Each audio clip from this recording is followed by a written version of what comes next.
So in Warzone, the nail gun is very much overpowered. It's considered one of the fastest killing SMGs in the game currently, and I really recommend you unlock it. It's available for everyone completely for free just by playing sticks and stones. Let me show you that right now.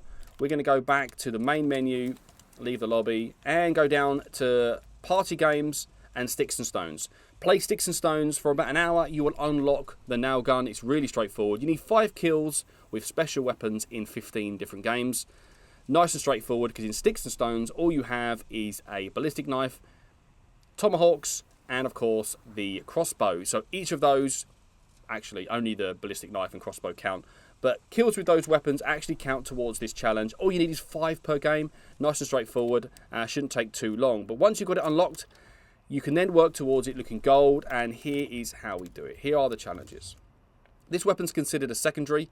It is well suited as a secondary, probably the best secondary currently, to go with a sniper rifle, or maybe switch to it from an AR. It has its own specific ammo, and it shoots projectiles, so you may want to be running scavenger when doing this challenge. So here are the challenges to get it gold. Now the top 2 are as standard. They just get kills and headshots. You can get that anywhere.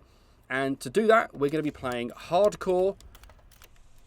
Where is it? Hardcore face-off. Currently 6 versus 6, but normally 3 versus 3. Still viable when it's only 3 versus 3. Currently, it's a cluster of 6 players versus 6 players. It's crazy. You're going to get killed when you spawn. It's pretty much like shipment. But there are some maps you want to avoid and some you want to play. So I'm going to get to that in just a moment, what you want to do. So let's go back to the weapon here.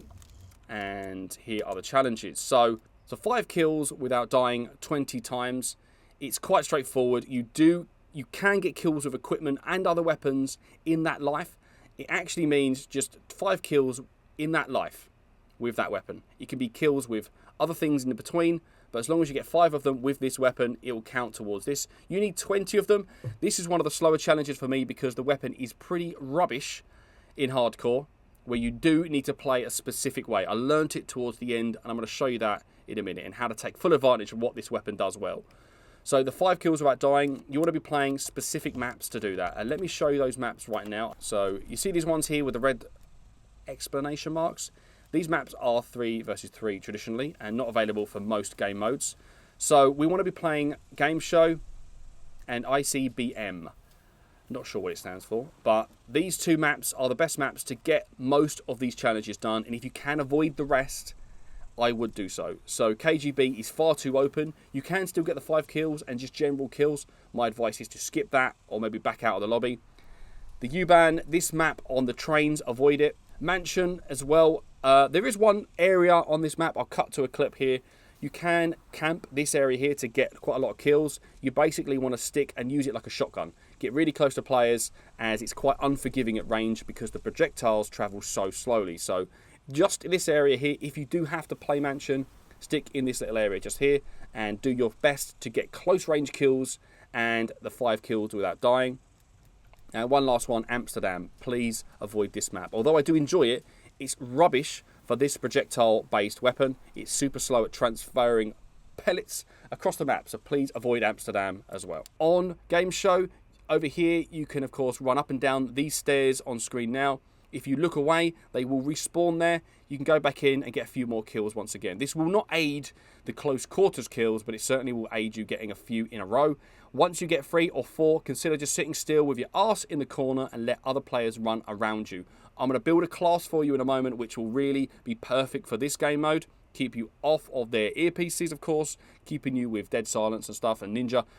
So let's get into that now. The primary weapon doesn't really matter because not a single weapon you can carry has the same ammunition type as a nail gun, so you can't really aid it in any way. You're going to be swapping weapons straight away to the special weapon, which is the nail gun. Stun grenades really help towards that challenge of killing enemies that are stunned or blinded, what have you. Semtex, just for fun. The trophy system actually should be replaced by the field mic. While you're still going for the detection kills, the field mic can be placed right in the middle of the map. Just tuck it away out of view, and virtually anyone you kill with a nail gun will work towards it, and you only need 50. And believe me, it will happen quite quickly if you're using the Gearhead perk. Now down here to the perks. Flak jacket is what you need to survive all the grenades. Everyone's dying. Everyone's throwing grenades. Not everyone is going for this nail gun challenge. They're just trying to get kills because it's a very good game mode for kills. So flak jacket and tac mask are necessary. You'll see that soon. The gearhead perk increases how quickly you're going to get that field mic, and then later switch it to the trophy system once you've got the detected kills. The whole team will thank you for that. By the way, the nail gun does get effectively countered by the trophy system. If you're using a trophy system, it can survive 4 projectiles, and that is effectively 4 nails. 1, 2, 3, 4. And that's actually the trophy system gone. It's really weird. If you know someone's using a trophy system around the corner, just shoot 4 nails in there and it'll be gone. It's pretty weird. I'm not sure if they're going to keep that mechanic or what. Scavenger, you need scavenger. You only have 15 bullets in your clip and 1 spare. So you have 30 bullets per life, which is not enough, so you have to be using scavenger. It's, funny enough, 20 bullets in Warzone. They've balanced it slightly different. Only 15 in Black Ops Cold War. And lastly, Gung Ho to increase your whole movement of the whole weapon is slow as anything, so do whatever you can to increase that. As it's hardcore, you don't need Ghost or Cold-Blooded or anything like that. Not even Spycraft, Ninja, everyone's using it. You won't be able to hear anyone. You can hear people sliding though, so be careful about that. If you're sliding, you're giving yourself away. So the 5 kills without dying, I would say it's quite easy towards the end when you realise you have to aim ahead of your enemies. On screen now you'll see, of course, I'm kind of aiming a little bit towards the way they're running.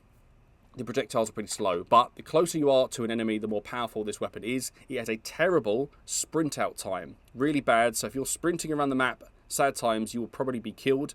Not only is it a bad sprint out time, the ADS is slow and the bullet travel time is slow. So you really need to be taking your time, creeping around the corner, either shooting from the hip or ADS already when going around corners. It's a really unusual weapon to use, and these strategies are to get it gold. Transferring that into Warzone, where this gun is very potent, and I'm going to use this all the time, and I really wanted to get it gold. So let's scroll down to the next challenge. Kills while sliding. Again, this one you do require using Ninja. You're going to be sprinting a lot to get this challenge. You need to be sprinting in order to enter sliding, and that is where this gun really is challenging, because the shootout, as I just said, the sprint out time is weak, as is the ADS time, and you do need to be shooting from the hip for it to count as a slide. Of course, the sliding is a very important part of this challenge. 50 of them is quite a lot. I would actually avoid trying to go for that until you've got the 5 kills in a row. Once you've done that, you can run and slide around corners all you like. My suggestion is to run and slide and just shoot around the corner. Whether there's an enemy there or not, you will get lucky eventually and you'll be getting those kills, because you will not have time to slide and an opponent see you. If you're really struggling with this challenge, my suggestion is to back out of the hardcore and start playing softcore, because in softcore you can survive a few more bullets, so maybe play softcore for that one. Over here, enemies while detected, you need quite a few of those. You need 50 kills, whether they're stunned or detected. That means you're going to be running the field mic for quite some time. Place it down in the center of these maps. It will pretty much cover the entire thing. Hide it away and let it be. You want to be using this perk, of course, as well, the gearhead perk down the bottom there. That will, of course, allow you to get your field mic a lot quicker. Therefore, you can get normally 2 in a game of domination. Always vote domination if you can. Enemies at point blank range. There are 2 maps that I've said mainly. Game show, just sitting here. People will climb over that wall, shoot from the hip, and eventually you're going to get that done. This was one of the more annoying challenges to get done, because you do have to get close to the people. But this weapon is designed for really close quarters. It really is powerful anyway in hardcore, but if you have to play softcore, you may have more luck with the sliding. Therefore, run at someone, slide, and hopefully you're within literally 2 meters of the player, and you'll get that medal point blank range. I found most of mine done in hardcore, just waiting here. They'll jump over this wall, and of course they get shot. The exact same position in the other side of the map, or you can play the ICBM. Is that what it's called? ICBM? ICBM, yes. While playing ICBM, there's actually a little area in the middle circle just past this corridor. It's super busy. It's the fastest paced map in this game currently, and I always vote for it no matter what. Get domination whenever you can. Enemies are going to be spawning the other side of the map. They're going to run straight past you, shoot from the hip, and then naturally you're going to take them down within that 2 meter radius, and it works really well. And next up is the rapid kills as well. This will happen, no doubt whatsoever, really quickly anyway. Don't worry about the rapid kills. They are going to happen naturally while playing 6 versus 6 on those tiny maps. You'll soon see that it goes extremely fast. So I hope you enjoyed this video. This is a quick overview of how to get this gun gold. I strongly recommend you use it. Maybe subscribe for more. My name is Gaaba, a dedicated Call of Duty YouTube channel with some Black Ops Cold War, mostly Warzone. I had to drop into Black Ops Cold War to get this thing gold. It didn't take too long whatsoever. So let me know down in the comments, how long is this going to take you? Let me know.